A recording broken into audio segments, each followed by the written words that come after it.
Hi, my name's Dulcie Swanston and I'm the owner of Tea Break Training. And people are really surprised when I share this piece of science with them because what it illustrates is that training can be a real waste of time and money. The beautiful thing though about knowing this piece of science is that you can use it to your advantage. You can make sure that forewarned is forearmed and your training isn't a waste of time and money. It was invented by a guy called Ebbinghaus, and what he helped us to understand is that the brain is wired to forget. It's not wired to remember. Remembering something new, remembering some new know-how is really fuel intensive. It takes a lot of energy for your brain to hold on to it. So your brain is always looking for things it doesn't need to remember, that it can forget, because actually that's a fairly fuel efficient thing to do, to forget things that you don't need to remember. So what Ebbinghaus helped us to understand is that if we want to grow our know-how in something over time, there is a trick. Because if we don't deliberately hold on to things and practice them, we will forget them. And this is how the Ebbinghaus curve works. I've got a time axis here, and this is kind of 0 to 4 weeks. And apologies for those of you who like a graph that's to scale. This is not that graph. You've got 24 hours here, 48 hours, 72 hours here.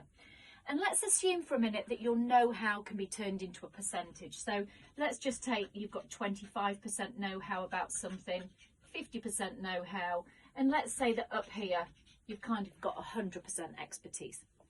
So what happens on a training program is you actually have quite a big peak in your know-how quite quickly, particularly if the trainer is good in the room. So you'll tend to find you get a really good amount of know-how within a training course.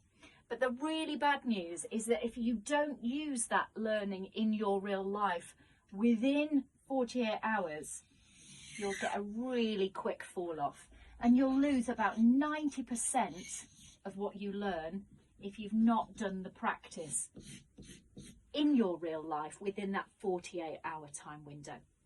However, as we said, we can use this to our advantage, because if you or someone else you're on the program with, or in our case, the training provider, gives you a nudge just at the point where your brain is about to forget something, then if we nudge you to do the thing, use the learning in your real life, you not only get a peak in your learning back up to the level that you experienced on the training program, but your knowledge increases even further, because that real life application helps it to stick, because it becomes really relevant to your real life. So if you only do it once, unfortunately, the pattern repeats itself and you'll forget about 80% of what you've learned. But what we can do is make sure we nudge you at every point where you might naturally forget. And what that creates over time is a scenario where you're much more likely to remember something, and in fact we can get ourselves to a stage where we retain 90% of what we learnt with this nudge to use the learning and the know-how in our real lives. And that's the Ebbinghaus learning curve, or the forgetting curve, depending on which way you use it. And at Tea Break Training, one thing we're really committed to doing is making sure that our training isn't a waste of time and money by giving you these little Ebbinghaus nudges, as we call them, along the way.